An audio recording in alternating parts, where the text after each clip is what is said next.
चैतन्य चरितमृत आदि लीला अध्याय 5 श्लोक संख्या 93 से। तो ये 10वें श्लोक की व्याख्या शुरू होती है। मंगलाचरण के कितने 14 श्लोक है। 14 श्लोक में से 9 श्लोक की व्याख्या हुई। अभी 10वां श्लोक शुरू चल रहा है। नित्यानंद प्रभु की महिमा इस अध्याय का नाम है। मैं उन श्री नित्यानंद राम के चरणों में नमस्कार करता हूँ जिनके पूर्णांश के अंश गर्भोदक्षय विष्णु है। इन गर्भोदक्षय विष्णु की नाभि से कमल उत्पन्न होता है जो ब्रह्मांड के अ, शिल्पी ब्रह्मा का जन्म स्थान। इस कमल की नाल असंख्य लोगों का विश्राम स्थल है। पुराना एपिक ग्रंथ, एक हफ्ते पुराना। महाभारत के शांति पर्व में कहा गया है कि जो प्रद्युम्न है वे ही अनिरुद्ध है, वे ही ब्रह्मा के पिता भी है। इस तरह गर्भोदक्षय विष्णु तथा क्षुरोदक्षय विष्णु कमल से उत्पन्न ब्रह्मा के आदि देव प्रद्युम्न के पूर्णांश विस्तारों से अभिन्न है। प्रद्युम्न ही ब्रह्मा को जगत की व्यवस्था का निर्देश देते हैं। श्रीमद् भागवत में ब्रह्मा के जन्म का पूरा विवरण दिया हुआ है। 3 पुरुषों के लक्षणों का वर्णन करते हुए लघु भागवतामृत में कहा गया है कि गर्भोदक्षय विष्णु का रूप चतुर्भुज है। जब वे स्वयं ब्रह्मांड के भीतर प्रविष्ट होते हैं और क्षीर सागर में लेट जाते हैं तब वे क्षीरोदक्षय विष्णु कहलाते हैं जो समस्त जीवों तथा देवताओं के परमात्मा है। 7वां तंत्र में कहा गया है कि तृतीय पुरुषावतार क्षीरोदक्षय विष्णु हर एक के हृदय में परमात्मा के रूप में स्थित है। ये क्षीरोदक्षय विष्णु लीलाओं के लिए गर्भोदक्षय विष्णु के एक विस्तार है। सेत पुरुषानंत ब्रह्मांड सृजिया सब अंडे प्रवेशिला बहुमूर्ति होइया। करोड़ों ब्राह्मणों की रचना करने के बाद प्रथम पुरुष श्री गर्भोदक्षय विष्णु के रूप में हर एक ब्रह्मांड में भिन्न रूप से प्रविष्ट हो गए। तो महाविष्णु ने जब सांस ली तो ब्रह्मांड की सृष्टि हुई और उसके बाद अभी क्या हुआ, भगवान आ, उसमें प्रवेश किए, ब्रह्मांड में प्रवेश की। भीतरे प्रवेशी देखे सब अंधकार रहिते नाहिक स्थान करिला विचार। ब्रह्मांड में प्रवेश करने पर उन्होंने केवल अंधकार देखा, जहां रहने योग्य स्थान कोई स्थान न था। तब वे इस प्रकार विचार करने लगे। तो इसकी सृष्टि हुई, ब्रह्मांड की सृष्टि हुई। ब्रह्मांड की सृष्टि के बाद में ब्रह्मांड की सृष्टि के बाद में और फिर भगवान उस ब्रह्मांड के अंदर गए। तो ब्रह्मांड एक खाली वो था।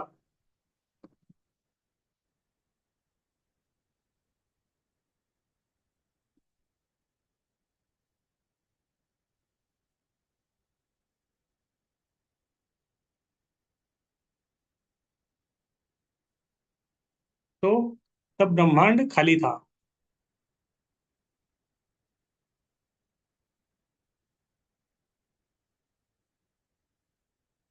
तो भगवान देख रहे थे पूरा अंधकार है, उसके अंदर कुछ भी नहीं है।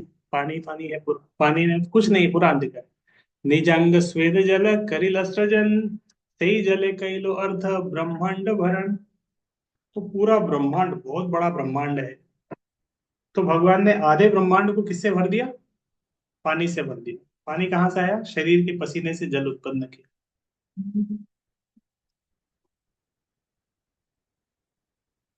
हमारे पसीने से तो हम कुछ भी, एक चम्मच से भी नहीं भरेगा, एक कप भी नहीं भरेगा।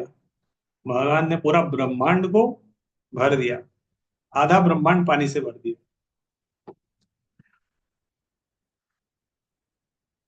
तो अब बचा कितना? आधा ब्रह्मांड बचा ऊपर का। नीचे का ब्रह्मांड पूरा पानी से भर गया।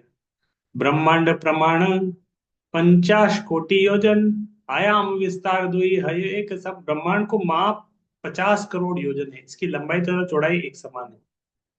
लंबाई चौड़ाई मतलब वो तो पूरा गोल है ना। लंबाई चौड़ाई एक समान, कितना कितना उसका वो है?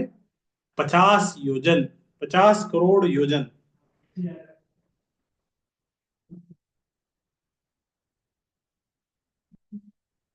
50 करोड़ योजन। जले भरी अर्ध तहा कैलो निजवास आर अर्धे कैलो 14 भुवन प्रकाश। जब आधा ब्रह्मांड जल से भर गया तो उन्होंने उसी में अपना निवास स्थान बनाया। तो आधा तो पानी से भर गया, भगवान ने सोचा अब मैं यहीं पे रहना, अपना निवास स्थान बनाया। शेष आधे में 14 भुवन, तो बाकी में ऊपर में सृष्टि है। श्रीमद् भागवत के द्वितीय स्कंद के 5वें अध्याय में 14 भुवनों के नाम गिनाए गए। ऊपरी लोक है भू, भूवर, स्व, महर, जनस, तपस, सत्य। 7 अधोलोक है, तल, अतल, वितल, नितल, तलातल, महातल तथा सुतल। सारे अधोलोक मिलकर पाताल कहलाते हैं। ऊपरी लोकों में भू, भूर, भूवर तथा स्वर्ग लोक कहलाते हैं और शेष मर्त्य लोक कहलाते हैं। इस तरह समस्त ब्रह्मांड त्रिलोक कहलाता है, त्रिभुवन कहलाता है ऊपर वाला। तहार प्रकट कैलो वैकुंठ निज धाम, शेष शयन जले करिलो विश्राम। वहां उन्होंने अपने धाम के रूप में वैकुंठ को प्रकट किया और भगवान शेष की शैया पर वे जल में विश्राम कर। तो अनंत शेष आए वहां पर, भगवान ने बोला कि ठीक है, हम इधर ही अपना ऑफिस खोलते हैं, यहीं पे लेटते विश्राम करते। तो अनंत शेष की शैया आई और जल में भगवान विश्राम करने लगे।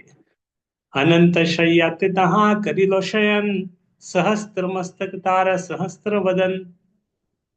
वे वहां अनंत की सहस्त्र चरण हस्त सहस्त्र नयन, सर्व अवतार बीज जगत कारण।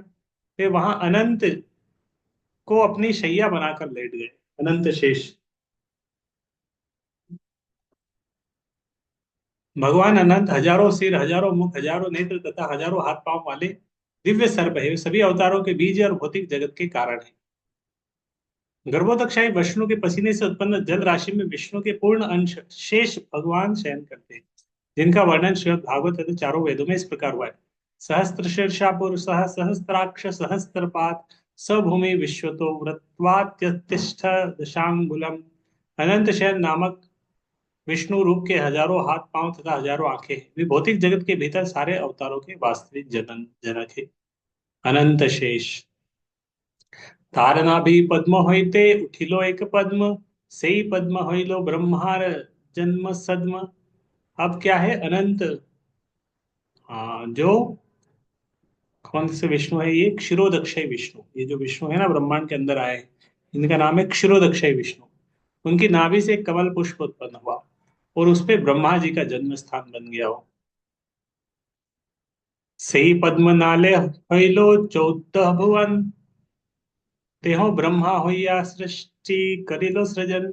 उस कमल की नाल के भीतर 14 भुवन थे। इस प्रकार भगवान ने ब्रह्मा के रूप में सारी सृष्टि का सृजन किया। वो जो कमल का जो डंठल था बहुत उतर ऊंचे तक गया, उसी में 14 भुवन है, तो उसके आसपास पूरा, और उसी सबसे ऊपर में उस वहां पर बैठे थे ब्रह्मा जी।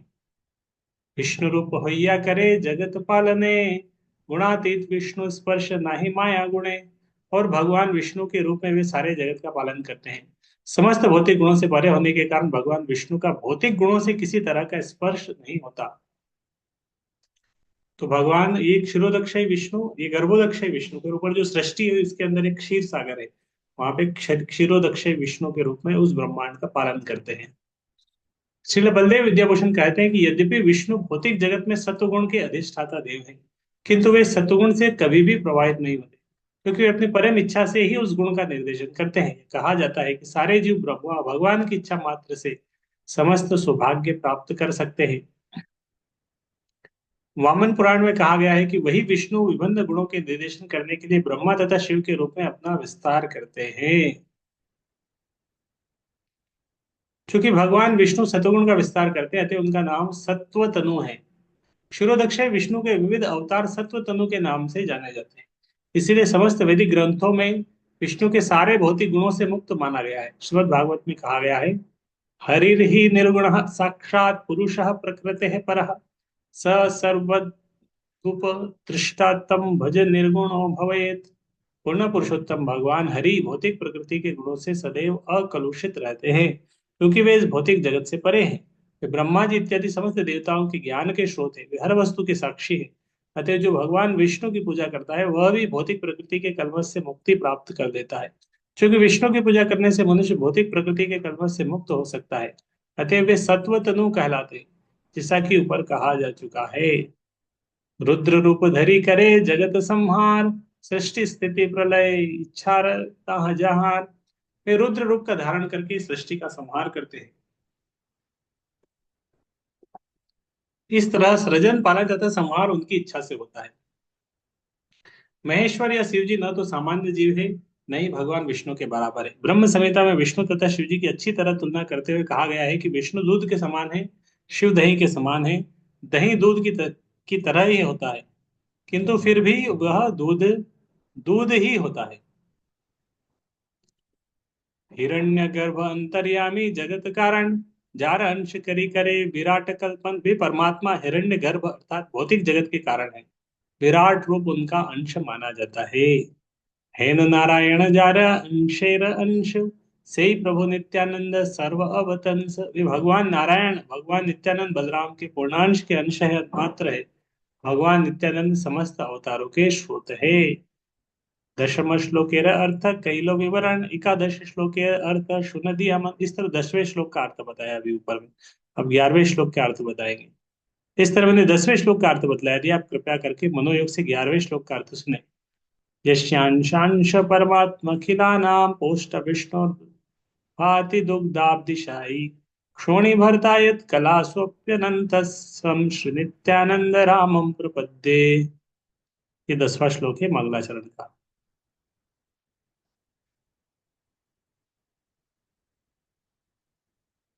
ये हो गया माउस काम नहीं करना। मैं उन श्रीचरण के चरणों में सादर नमस्कार करता हूँ जिनके गौण अंश क्षीरोदक्षय विष्णु है। वे क्षीरोदक्षय विष्णु ही समस्त जीवों के परमात्मा, समस्त ब्रह्मांडों के पालक है। शेषनाग उनके अंशांश है।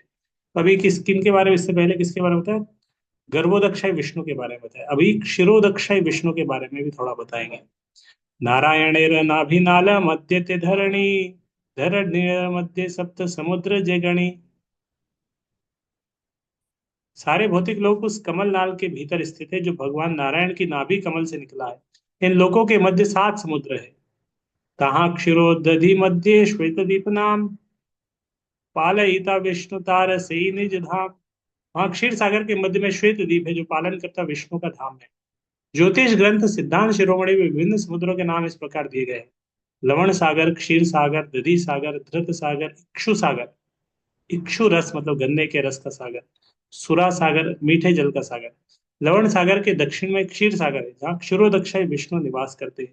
वहां ब्रह्मा इत्यादि देवता की पूजा उनकी पूजा करते हैं। क्षीर सागर है, उसके उसमें श्वेत द्वीप है जहाँ पर विष्णु जी निवास करते हैं। सकल जीव जीवेरति हो है अंतर्यामी, जगत पालकती हो जगतेर स्वामी। सारे जीवों के परमात्मा है वो, वही क्षीरोदक्ष विष्णु सब जीवों के हृदय में परमात्मा रूप में। वे इस भौतिक जगत का पालन करते हैं और इसके स्वामी, इस ब्रह्मांड के वो स्वामी हैं। इस ब्रह्मांड में विष्णु लोक का वर्णन लघु भागवतामृत में प्राप्त है जो विष्णु धर्मोत्तर से लिया गया है। रुद्र लोक अर्थात शिव जी के लोक के ऊपर विष्णु लोक नामक ग्रह है, जिसकी परिधि 4 लाख मील है, जो किसी भी मर्त प्राणी की पहुंच के बाहर है। इस विष्णु लोक के ऊपर तथा सुमेरु पर्वत के पूर्व में लवण सागर में वहां विष्णु लोक है, जो एक सुनहरा द्वीप है। कभी कभी ब्रह्मा जी तथा अन्य देवतागण भगवान विष्णु से भेंट करने वहां पर जाते हैं।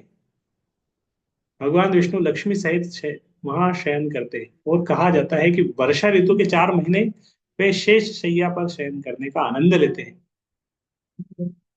सुमेरु पर्वत के पूर्व की दिशा में एक क्षीर सागर है जिसमें श्वेत द्वीप में एक श्वेत नगरी है जहाँ पर भगवान विष्णु अपनी प्रियतमा लक्ष्मी के साथ शेष के सिंहासन पर आसीन देखे जा सकते हैं। विष्णु का यह रूप भी वर्षा ऋतु के 4 महीनों में शयन का आनंद लेता है। क्षीर सागर में यह श्वेत द्वीप लवण सागर के ठीक दक्षिण में स्थित है। गणना के अनुसार श्वेत द्वीप का क्षेत्रफल 2 लाख वर्ग मील है। ये दिव्य सुंदर द्वीप भगवान विष्णु तथा उनकी प्रियतमा को प्रसन्न करने के लिए कल्प वृक्ष से सज्जित रहता है। ब्रह्मांड पुराण, विष्णु पुराण, महाभारत, पद्म पुराण में श्वेत द्वीप का संदर्भ मिलता है। श्रीमद् भागवत में निम्नलिखित संदर्भ पाया गया है। श्वेत द्वीपपतौ चित्तम शुद्धे धर्ममय मयि, धारयन् च वेतताम याति षडुर्मिरहितो नरः। हे उद्धव, तुम जान लो कि श्वेत द्वीप में विष्णु का दिव्य रूप मेरे रूप से दिव्यता की दृष्टि से अभिन्न है। जो भी श्वेत द्वीप के इन स्वामी को अपने हृदय में धारण करता है वह 6 भौतिक कष्टों भूख प्यास जन्म मृत्यु शोक तथा मोह को पार कर सकता है। इस तरह वह अपने आदि दिव्य रूप को प्राप्त कर सकता है। तो भगवान इस ब्रह्मांड के अंदर में श्वेत द्वीप है वहां पर निवास करते हैं। वो क्षीरोदक्षय विष्णु है, वही ब्रह्मांड के स्वामी है, सब जीवों के हृदय में परमात्मा है। युग मध्वंतरे धरी नाना अवतार, धर्म संस्थापन करे अधर्म संहार। वास्तविक धर्म के सिद्धांतों को स्थापित करने और अधर्म के सिद्धांतों का विनाश करने के लिए भगवान विभिन्न युगों और मनवंतरों में विविध अवतारों में प्रकट होते हैं। क्षीर सागर में शयन करने वाले भगवान विष्णु ब्रह्मांड के नियमों को बनाए रखने, उत्पाद के कारणों को विनष्ट करने के लिए विविध रूपों में अवतरित होते हैं। ये इस ब्रह्मांड में जो अवतार आते हैं सब किसके माध्यम से आते हैं? ये क्षीरोदक्षय विष्णु के माध्यम से आते हैं। ऐसे अवतार हर मनवंतर में प्रत्येक मनु के राज्य काल में 71 × 43 × 2000 वर्ष तक जीवित रहते हैं, देखे जाते हैं। तो हर मनवंतर में आते हैं। ब्रह्मा के एक दिन में 14 मनु जन्म लेते हैं, जिसमें अगले मनु का स्थान मिलता है। देवगणे न पाए जहार दर्शन, क्षीरोदक तीरे जाए करे न स्तवन। उनका दर्शन न पाकर देवतागण क्षीर सागर के तट पर जाते हैं और उनकी स्तुति। तो भगवान का दर्शन आसान नहीं है। देवताओं को मिलना है, क्षीर सागर के तट पे जाते थे, उधर स्तुति करते थे, उधर प्रार्थना करते हैं। विष्णु सहस्त्र नाम, अलग अलग प्रार्थनाएं करते हैं देवता लोग वहां पर। स्वर्गलोक आदि लोकों में रहने वाले स्वर्ग के निवासी तक श्वेत द्वीप में भगवान विष्णु का दर्शन नहीं कर पाते। वे द्वीप तक नहीं पहुंच पाते, केवल क्षीर सागर के तट पर पहुंचकर भगवान की दिव्य स्तुति करते हैं कि वे विशेष अवसरों पर अवतार के रूप में प्रकट हो। तबे अवतरी करे जगत पालन, अनंत विभवतार नाहिक गणन। तब वे भौतिक संसार का पालन करने के लिए अवतरित होते हैं, उनके अनंत ऐश्वर्य की गणना नहीं की जा सकती। से ही विष्णु है जार अंशांश, से ही प्रभु नित्यानंद सर्व अवतंस। ये भगवान विष्णु नित्यानंद प्रभु के पूर्णांश के अंश के ही अंश है, क्योंकि भगवान नित्यानंद समस्त अवतारों के उद्गम हैं। श्वेत द्वीप के स्वामी में सृजन तथा संहार की महान शक्ति है। श्री नित्यानंद प्रभु संकर्षण के आदि रूप साक्षात बलदेव होने के कारण श्वेत द्वीप के भगवान के आदि रूप है। से विष्णु शेष रूपे धरे न धरणी, कहाँ आछे महिषिरे है न नाही जानी। वही भगवान विष्णु भगवान शेष के रूप में सारे लोगों को अपने सिरों पर धारण करते हैं। तो भगवान विष्णु अनंत शेष के रूप में जितने सारा पूरा भूमंडल है अपने सिर के ऊपर धारण करते हैं। यद्यपि वे नहीं जानते कि वे कहाँ हैं, क्योंकि उन्हें अपने सिरों पर उन्हें उनके अस्तित्व का आभास ही नहीं हुआ। तो उन्होंने पूरे ब्रह्मांड को अपने सहस्त्र उस पर धारण किया, लेकिन वो पता ही नहीं चलता कि कुछ धारण किया है। मान लो हमारे सिर के ऊपर एक चीटी चीटी चल रही है, पता चलेगा कि चीटी चल रही है सिर के ऊपर? चीटी का वजन हमें पता ही नहीं चलेगा कि यानी वो चीटी, चीटी का वजन हमारे सिर पे पता लगेगा। इस तरह बहुत बड़ा ब्रह्मांड, सारे प्लेनेटरी सिस्टम सब अनंत शेष में धारण किया, लेकिन वो पता ही नहीं लगता, उसके अस्तित्व का पता ही नहीं लगता कि कुछ किया है। सहस्त्र विस्तीर्ण जार फणार मंडल, सूर्य जिनी मणिगण करे झलमल। उनके हजारों फैले हुए फण सूर्य को भी मात देने वाले चमचमाती मणियों से सज्जित रहते हैं। 50 कोटि योजन पृथ्वी विस्तार, जार एक फणे रहे सर्षप आकार। यह ब्रह्मांड जिसका व्यास 50 करोड़ योजन है, उनके एक फण के ऊपर इस तरह टिका है मानो सरसों का बीज हो। तो ब्रह्मांड का वो कितना है? व्यास 50 करोड़ योजन, इतना बड़ा ब्रह्मांड है। श्वेत द्वीप के स्वामी शेषनाग के रूप में अनंत अपना विस्तार करते हैं, जो अपने असंख्य फलों पर सारे लोगों को धारण करते हैं। इस इन विशाल ब्रह्मांडों की तुलना सरसों के बीजों से की गई है, जो शेषनाग के दिव्य फलों पर टिके हुए हैं। वैज्ञानिकों के गुरुत्वाकर्षण नियम भगवान संकर्षण की शक्ति की आंशिक व्याख्या है। जो गुरुत्वाकर्षण है, वास्तव में गुरुत्वाकर्षण वो संकर्षण संकर्षण की शक्ति है। संकर्षण नाम शब्द रूप में गुरुत्वाकर्षण के सिद्धांत से संबंधित है। श्रीमद् भागवत में शेषनाग का प्रसंग आता है, जहां पे कहा गया है, हे प्रभु, वेदों की स्तुतियां घोषित करती कि आप सृजन पालन तथा संहार के मुख्य कारण हैं, किंतु तो वस्तुतः आप सारी सीमाओं से परे हैं, इसीलिए अनंत कहलाते हैं। आपके सहस्त्र फलों पर असंख्य ब्रह्मांड सरसों के दानों की तरह इतने नगण्य लगते हैं कि आपको उनके भार का पता भी नहीं चलता। भागवत में आगे भी कहा गया है, भगवान अनंत देव के हजारों फन है, प्रत्येक फन एक लोक को धारण किए रहता है और सरसे के बीज जैसा लगता है। सही तो अनंत शेष भक्त अवतार, ईश्वरेर सिवा बिना नहीं जाने यार। वे अनंत से ईश्वर के भक्त अवतार है, भगवान कृष्ण की सेवा के अतिरिक्त कुछ भी नहीं जानते। तो यहाँ से हम कल पढ़ेंगे 120 नंबर श्लोक से। ध्याने रहिल ग्रंथ अमृत लहरी, वदने भलिया सबो, बोलो हरि हरि हरि हरि।